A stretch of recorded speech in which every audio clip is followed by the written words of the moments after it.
Last year, we left Canada for France and we'll never ever go back. Today, I'm going to share what led up to that decision. And spoiler, croissants and cheese didn't even factor into it. But I'm going to tell you about what led to this decision and the day that finally broke me and eventually landed us here. Okay, so before we start, a few ground rules because, guys, the internet is like mean, seriously mean. And while I can take a lot, I've been through a lot of stuff, and honestly, these guys, they can't touch me. Most of the time, they're really funny. But I'm going to be talking about kids, my kids, disabled kids, and that's somewhere where we don't go. There's no room for shade. There's no room for negative comments. So don't even bother to post them, nasty people out there. And honestly, 98% of my comments are supportive and kind, and the little 2% don't matter. But for the 2% that are out there, just scroll on by because mean comments are going to disappear so quickly. It's really not worth your time. And as I say, we're talking about people with disabilities. We're not going there. And also, just to clarify a couple things, because viewers get the wrong idea and start yelling at me about that as well. I am Canadian. My husband is French. My children are French citizens. So we have 3 kids, and 2 of them are autistic. Our kids are beautiful, perfect people that I love more than anything, and I would die for them. But autism is freaking hard, and it's been 30 years of hard.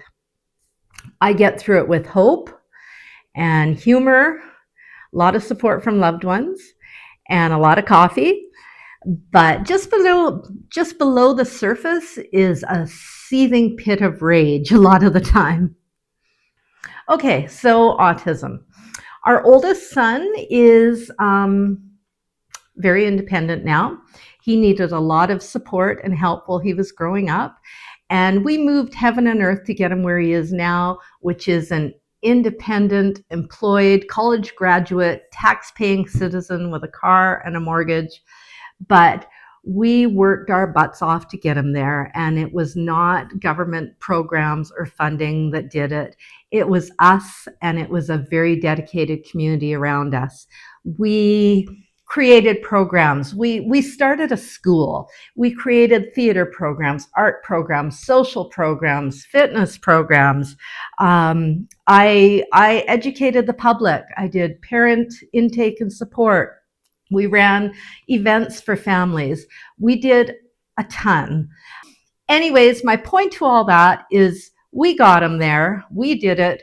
We gave a lot to our community because so many people benefited from what we and the people I was working with did. And our country did not give back. But this story isn't about our older son. This is about our second son. And so he's 26 and he has no language. He is developmentally a toddler. He can't bathe himself, toilet himself, feed himself, or care for himself. He can't consent to being on camera, so he's never going to be shown, except maybe something like this. We call him the Wookiee because he kind of sounds like a Wookiee, and he has a bit of a personality of the Wookiee, as in, let the Wookiee win. He requires 24-hour supervision. Outside doors need to be locked from the inside so he doesn't run away. When he was growing up, we were well acquainted with the local police and him running off. Food has to be locked up because he can't control himself around food. So it's 24 hours. Picture a 2-year-old in the body of a very big, strong, powerful man. And that is our situation. And that has been 26 years of managing this perpetual toddler. And if you do the math of what full-time care works out for in labor hours, that is 4 full-time jobs. So in Canada, a wealthy, modern nation, who's doing those 4 full-time jobs?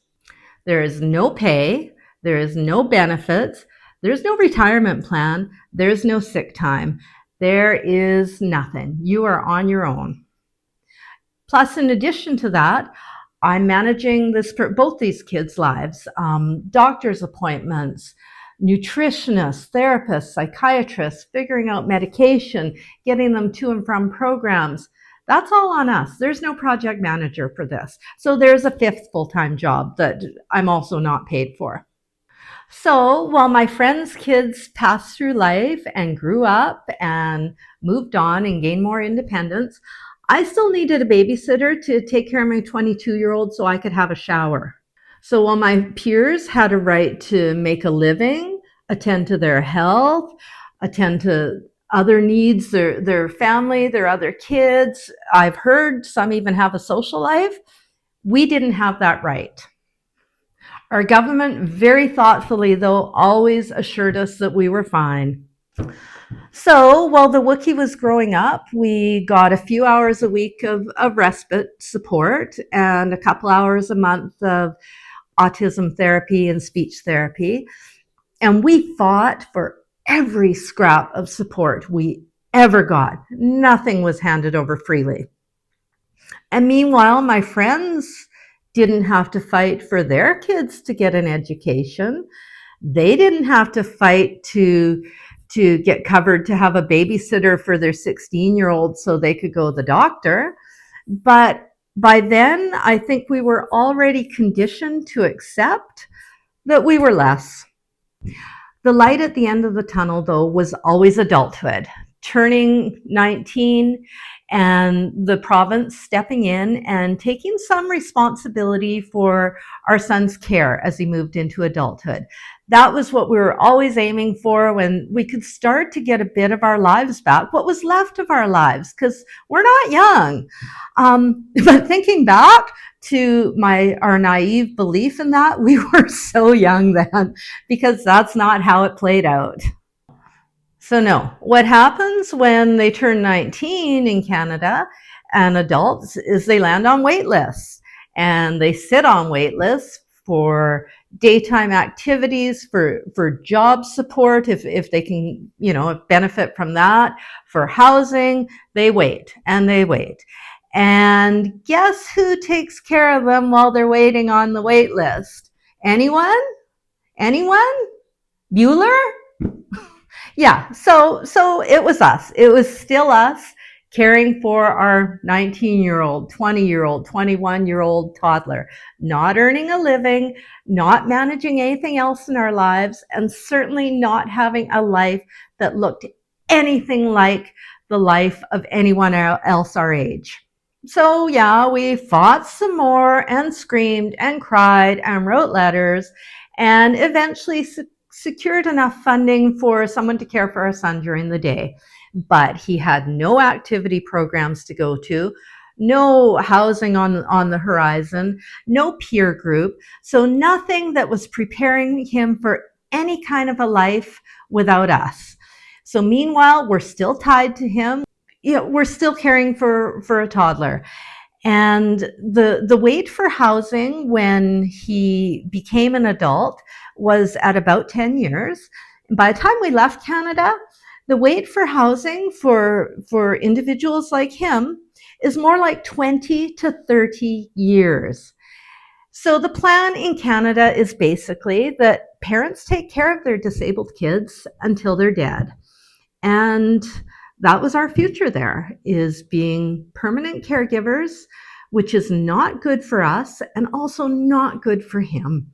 But that's what he was worth in Canada and what we were worth.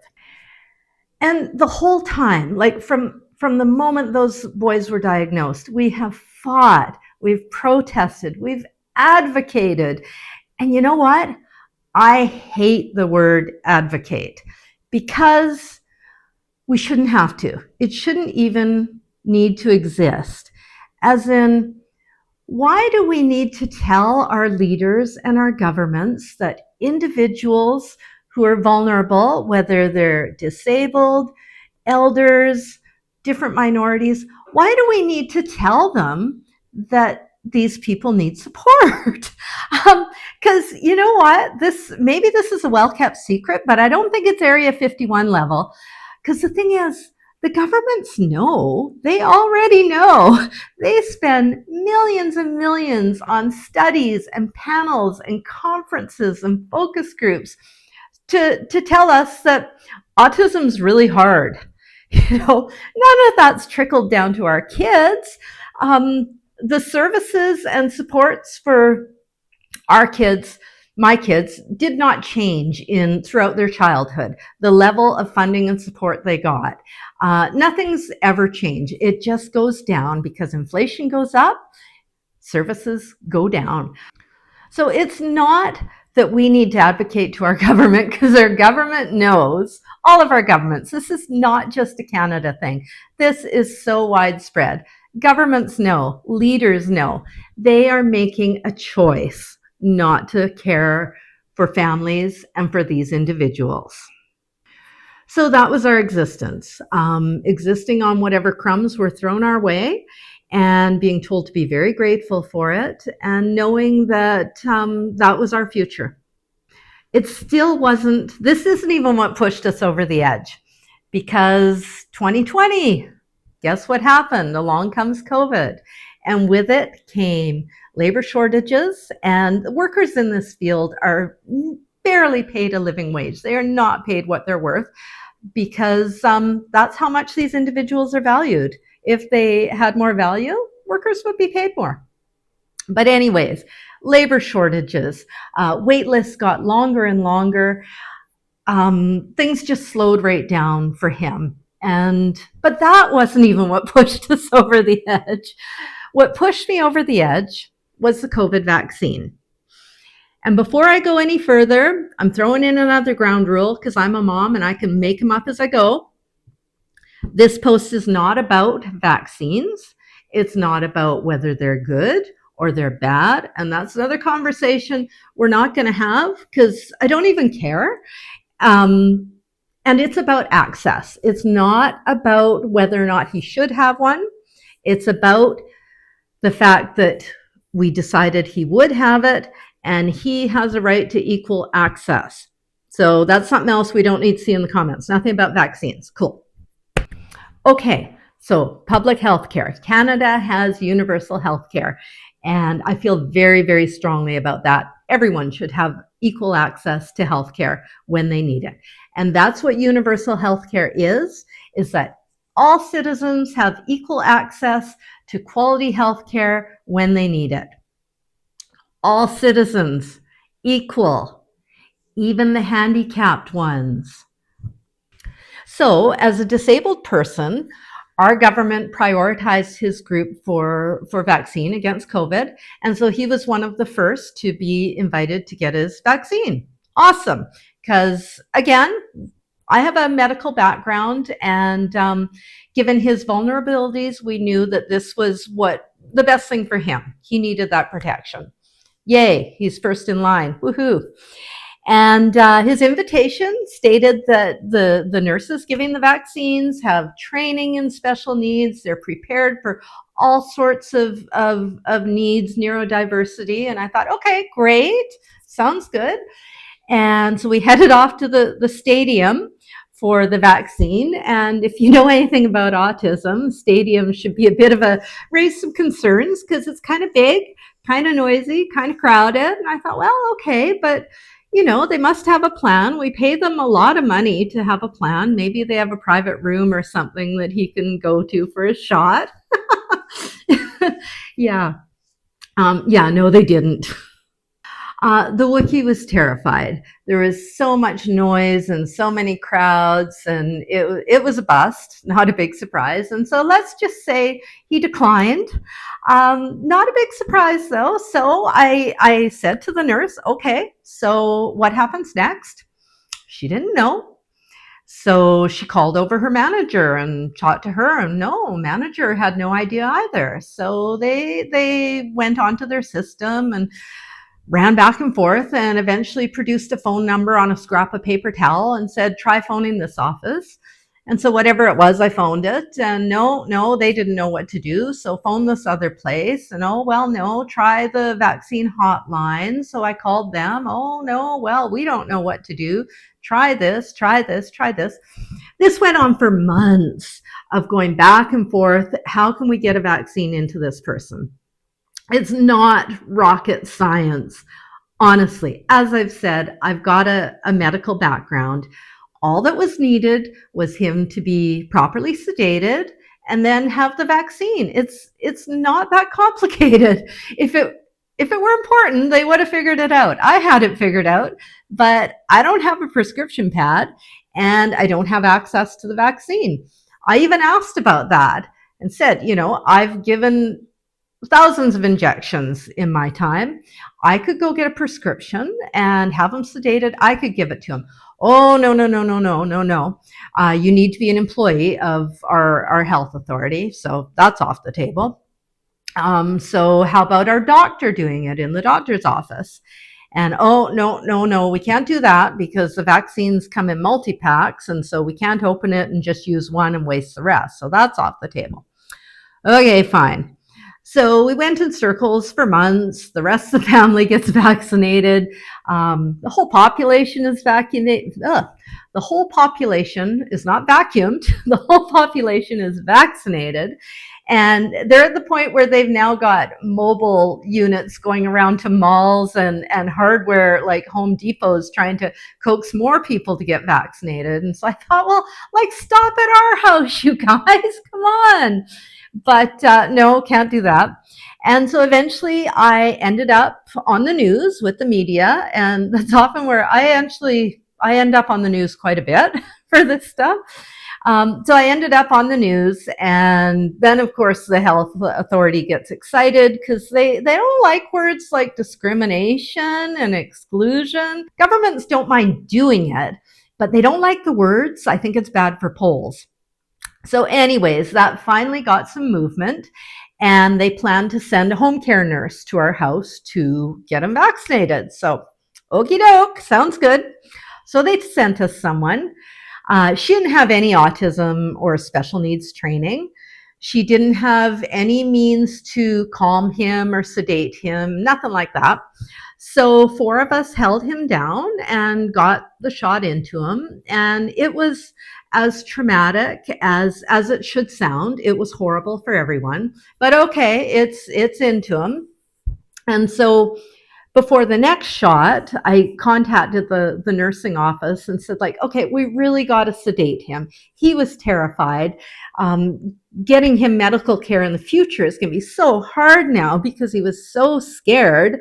So I can get a prescription. I can have him at the appropriate level of drowsiness. All you have to do is tell me the exact time you're coming and we can make this work. Well, no, we couldn't possibly commit to a certain time. That's not possible. We don't know when we'd be coming. And again, I have it on good authority that humans actually are capable of arriving at a certain place at a certain time. Seriously, we get to dentist appointments on time. We catch flights on time. We pick up our Starbucks mobile order and the coffee's still hot. So we have the technology. We can do this. It wasn't that they couldn't commit to a time. It's that they wouldn't. They chose not to. And so the whole time, it's really dawning on me, or it shouldn't have been dawning by now after, decades of this. Nothing should be a surprise. But that no one else I knew had to fight so much to get their child vaccinated. Everyone else can just show up and get it done. Why do we have to fight? Why did I have to do the legwork? Why do I have to make dozens of calls and coordinate doctors and nurses and the vaccine hotline and everything? Why is it on me when it's not on other parents of kids who are 21 years old? This is where we were discriminated against for all of our kids' lives. So time for the second shot rolled around, and so the nurse showed up. I had done my best to sedate him, but of course she didn't come when he was at his optimal state of drowsiness. So it was a dud. He declined, and it didn't get into him. And the nurse, and I mean, it's not her fault. She got sent on this assignment, but she had no ideas. And so she kind of shrugged, and the last words spoken to me by anyone in our provincial health authority were her words, "Sorry, I couldn't help." And so as I stood in my driveway and I watched her drive away, that was when I had my aha moment. And it was not the Oprah aha moment where you suddenly grasp the meaning of life or you're getting a car, you're getting a car. It was the aha moment when I fully realized that he didn't matter. My son didn't matter. And the thing is, I already knew that we didn't matter because we've been fighting for a really long time. But it really stings to really realize that in his own country, in their own country, your child does not matter. And so it was right there, right then, that I knew we had to go. So, because he's a French citizen, this was an option that was open to us, and it had always been on the table as something we could do. And we're so lucky that we had this option, and it's 100% worth it. That's a whole other video. But it's an absolute disgrace that we had to leave Canada of all places. Like, Canada is maple syrup and mousse. It's not leaving the country so a disabled citizen can get equal health care, because it's not like we were trying to get some really expensive, obscure, specialized treatment. We were just trying to get what everyone else gets. And this was a huge expense to us, obviously, financial and just personal cost. We left behind everyone. We left behind our oldest son, we left behind. We left behind everyone in our life that we knew and cared for, relationships that we'd been building for years, our entire support network. And when you've got disabled kids, you really need that network. Our poor son, who had no way of knowing what happened, I don't know what he thinks about his life, but he had his whole life ripped out from under him. He lost the people he knows and cares about, caregivers that have been with him for years. He lost everything that was familiar to him, and he'll never know why. And he'll probably be afraid for the rest of his life of it happening again. And yeah, if you're wondering how it turned out, the difference is staggering. And as I said, it's really a whole other episode, and I can do it if you guys want to hear about it, or if you want me to just go back to talking about croissants, I can do that too. I'm always up for talking about pastry. So we didn't break up with Canada just because he couldn't get a vaccine.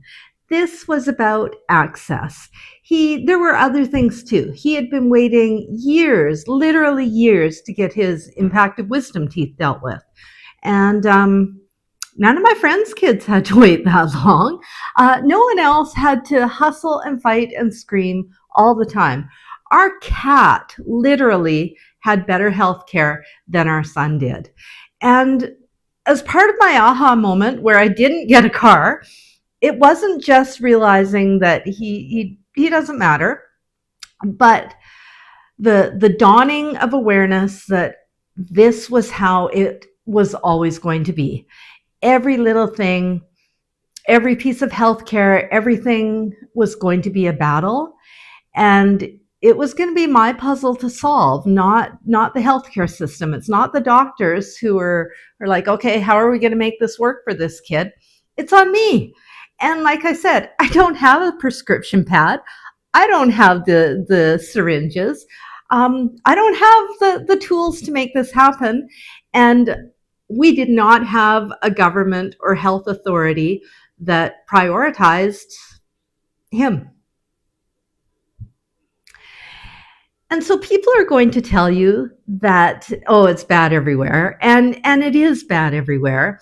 But some countries are doing it better than others. And I know as a Canadian, it's hard to hear this. Our country has been taking a lot of smack lately, and it's tough times there, but Canada could be doing a lot better. And I have experienced alternatives, and I can tell you it is much better elsewhere. And Canada is a wealthy country.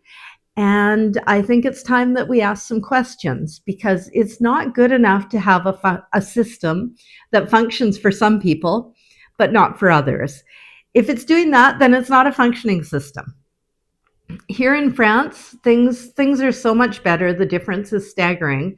But France spends significantly less per capita on healthcare versus what Canada spends. So we should be asking some questions, because what's going on here?